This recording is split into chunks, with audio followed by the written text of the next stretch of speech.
आदिकाल के प्रश्नों को शुरू करने जा रही हूँ। जे हाल मिसकी मकुन तगा फुल दुराय नैना बनाए बतियां, इस प्रसिद्ध पंक्ति के रचनाकार हैं अमीर खुसरो। निर्भय भीम व्यायोग के लेखक है भीम व्यायोग के लेखक है रामचंद्र सूरी। निम्नलिखित में से कौन सा नाम सिद्ध परंपरा की योगिनी का नहीं बल्कि योगी का है? तो ये होगा इसका आंसर पुतलीपा। हिंदवी शब्द का प्रथम प्रयोग किस इतिहासकार ने किया है? तो अबू सईद ने किया है। कलचुरी राजवंश की 7 नायिकाओं के नक्सिक वर्णन से संबंधित है राउरबेली। काम भाव और शरीर का सौंदर्य उनके यहाँ उत्सव रूप में है। विद्यापति के संदर्भ में यह कथन किसका है? तो यह कथन रामस्वरूप चतुर्वेदी का है। अपभ्रंश में दोहा काव्य की परंपरा का आरंभ किस कवि ने किया? तो इसका आरंभ जोइंदू ने किया। निम्नलिखित में से किस काव्य धारा में सहज भोग मार्ग से जीव को महासुख की ओर उन्मुख किया गया है? तो इसका उत्तर होगा सिद्ध साहित्य। रामचंद्र शुक्ल के अनुसार चंद्रवरदायी हैं तो हिंदी के प्रथम महाकवि और व्याकरण में पारंगत। जन्म काल के अनुसार निम्नलिखित कवियों का सही अनुक्रम है तो लुइपा, स्वयंभू, हेमचंद और पुष्पदंत। तो सबसे पहले स्वयंभू होगा, उसके बाद लुइपा, पुष्पदंत और फिर हेमचंद। अमीर खुसरो के बारे में सही तथ्य कौन से हैं? तो वे निजामुद्दीन औलिया के शिष्य थे और वे ईरान और भारत के फारसी में लिखने वाले चोटी के कवियों में से एक थे। निम्नलिखित में से कौन चंदनमाला रास के रचयिता है? तो हम लोग सब जानते हैं इसके रचयिता आसगू। स्थूलीभद्र रास, जिनधर्म सूरी, श्रावकाचार्य, देवसेन, रेवंत गिरिदास, विजय सेन सूरी। चंद्रवरदायी ने पृथ्वीराज रासों में निम्नलिखित में से मुख्यतः किस छंद का प्रयोग किया है? तो चंद्रवरदायी ने पृथ्वीराज रासों में कवित छंद का प्रयोग किया है। विद्यापति ने अपना कौन सा ग्रंथ मैथिली भाषा में लिखा है? तो पदावली। पौमचर्यु में किसका वर्णन है? तो राम का वर्णन है। स्वयंभू की रचना है, राम का वर्णन है। अमीर खुसरो की पहेलियाँ और मुकरियाँ किस भाषा में हैं? तो अमीर खुसरो की पहेलियाँ और मुकरियाँ खड़ी बोली में है। डिंगल भाषा का अर्थ क्या है? तो डिंगल और पिंगल ये साहित्यिक राजस्थानी के 2 प्रकार हैं। डिंगल भाषा का अर्थ है अपभ्रंश के योग में बनी शुद्ध राजस्थानी, डिंगल का अर्थ है। और डिंगल शैली में वीर रस की रचनाएं जबकि श्रृंगारिक रचनाएं पिंगल शैली में होती है। अमीर खुसरो का जन्म स्थान कौन सा था? तो एटा। शुक्ल जी के अनुसार हमीर रासों के रचनाकार कौन है? तो शारंगधर। विद्यापति ने किस भाषा में काव्य रचना की है? तो मैथिली भाषा में। अमीर खुसरो ने हिंदी के लिए कौन सा शब्द प्रयोग किया है? तो अमीर खुसरो ने हिंदी के लिए हिंदवी शब्द का प्रयोग किया। कीर्तिलता की भाषा क्या है? तो कीर्तिलता की भाषा मिश्रित अपभ्रंश या अवहट है, जिसमें कि उन्होंने तिरहुत राजा कीर्ति सिंह की वीरता और उदारता का चित्रण किया है। बालचंद बिज्जावई भाषा दुह नहीं लग गई दुज्जन हासा, विद्यापति की ये किस रचना की पंक्ति है? तो ये विद्यापति की कीर्तिलता ग्रंथ से है। निम्नलिखित में से कौन सी अमीर खुसरो की रचना नहीं है? निम्नलिखित में से कौन सी अमीर खुसरो की रचना नहीं है? तो ये होगा पुरुष परीक्षा। निम्नलिखित में से कौन निर्गुण भक्ति धारा की नहीं है? तो कौन निर्गुण भक्ति धारा के नहीं है? तो इसका उत्तर होगा विद्यापति। रैदास, नानक और कबीरदास ये निर्गुण भक्ति धारा के कवि। उसके बाद ढोला मारू रा दुहा में ढोला के पिता का क्या नाम है? तो इसमें ढोला के पिता का नाम है राजा नल। गोरखनाथ का समय 11वीं सदी है, यह मान्यता किस विद्वान की है? तो गोरखनाथ का समय 11वीं सदी है, यह मान्यता पीतम्बरलाल बर्थवाल की है। नाथपंथ सिद्धों की परंपरा से ही छठ कर निकला है, यह कथन किसका है? तो यह कथन आचार्य रामचंद्र शुक्ल का है। पिंगल मिश्रित भाषा की रचना है, तो पिंगल मिश्रित भाषा की रचना पृथ्वीराज रासो है।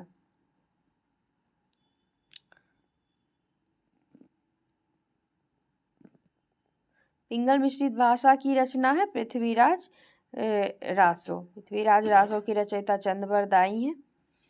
आदिकालीन हिंदी के संबंध में उपयुक्त नहीं है, तो इसमें होगा संयोगात्मकता की ओर झुकाव। यह जो ऑप्शन है ये सही नहीं है आदिकालीन हिंदी के संबंध में। बाकी ड़ ध्वनि का विकास, ढ ध्वनि का विकास, संयुक्त स्वर ए का विकास। कमान बान छुटही अपार, लागत लो इस सारी धार, घमसान धान सब वीर घेत, घनस्रोत बहत अस रकत रेत।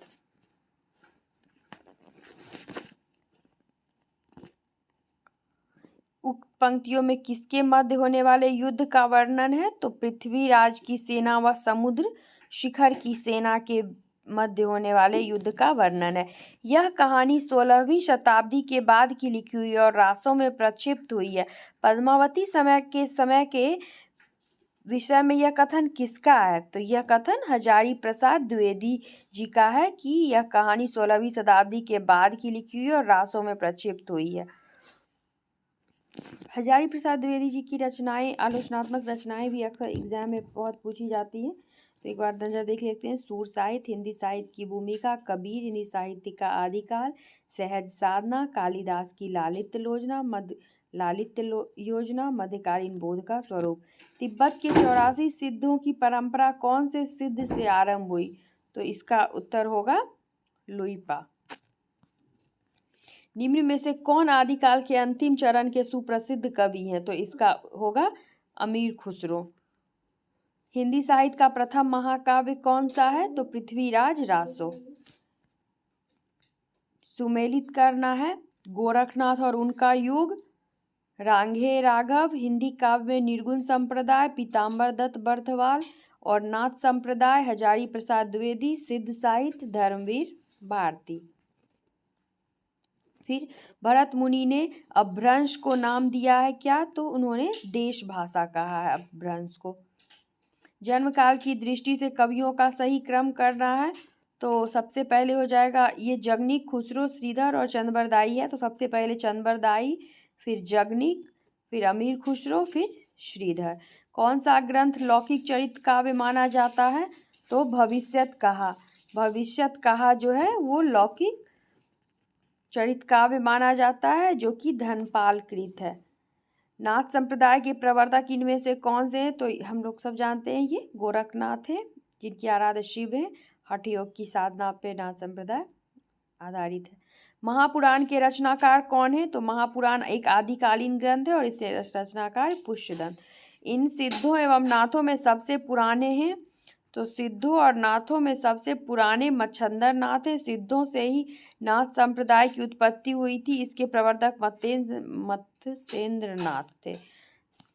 बीसलदेव रासो की नायिका का नाम क्या है? तो राजमती। आदिकालीन रासो साहित्य की प्रमुख प्रवृत्तियों से संबंधित कौन सा कथन सही नहीं है? तो इस साहित्य में राष्ट्र प्रेम का सुंदर चित्रण किया गया है। यह प्रवृत्ति रासो साहित्य की नहीं है। अमावस के घड़ी झिलमिल चंदा, पूनम के घड़ी सूर, नाद के घड़ी व्यंद गर्जय बाजंद अनहद दूर। उपर्युक्त काव्यांश में अनहद नाद की स्थिति को व्यक्त करने वाले योगी संत का नाम है गोरखनाथ। भाषा की कसौटी पर यदि ग्रंथ को कसते हैं तो और भी निराश होना पड़ता है, क्योंकि वह बिल्कुल बेठिकाने है। इसमें व्याकरण आदि की कोई व्यवस्था नहीं है।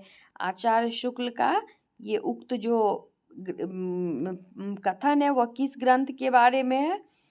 तो ये जो है पृथ्वीराज रासो के बारे में। निम्नलिखित में से किस रचना में कड़वक शैली का प्रयोग नहीं हुआ है? तो पाहुड़ दोहा में कड़वक शैली का प्रयोग नहीं हुआ है, जबकि पौम चर्यु, महापुराण और जम्बू स्वामी चर्यु, इन तीनों में कड़वक शैली का प्रयोग हुआ है। सांकेतिक अर्थ रखने के कारण इनकी वाणियों की भाषा को संध्या भाषा कहा गया है। सांकेतिक अर्थ रखने के कारण इनकी वाणियों की भाषा को संध्या भाषा कहा गया है। तो ये किनको कहा गया है? सिद्ध।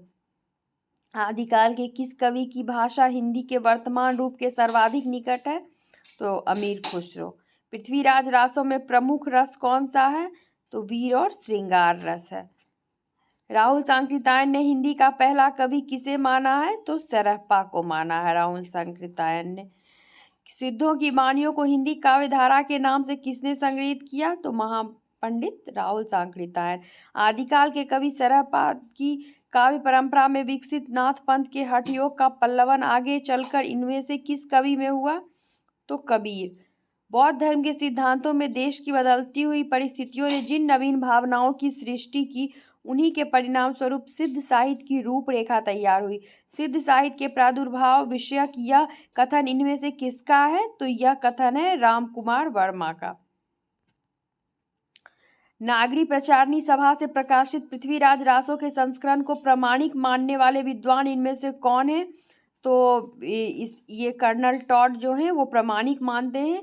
ये तो प्रश्न बहुत ही पूछा जाता है। प्रामाणिक श्याम सुंदर दास, मिश्र बंधु, मोहनलाल विष्णुलाल पांड्या और कर्नल टॉड। अप्रामाणिक आचार्य शुक्ल, कविराज श्यामल दास, गौरी शंकर, हीराचंद ओझा, वुलर देवी प्रसाद। अर्ध प्रामाणिक में हजारी प्रसाद द्विवेदी, डॉक्टर दशरथ ओझा, डॉक्टर सुनीति कुमार चटर्जी, मुनिजिन विजय भरतेश्वर, बाहुबली रास इनमें से किस काव्यधारा का ग्रंथ है? तो ये जैन साहित्य काव्यधारा का ग्रंथ है। इसके लेखक है शालिभद्र सूरी। निम्नलिखित में से कौन सी रचना शिलांकित है? तो ये राउल वेल जो है वो शिलांकित रचना है।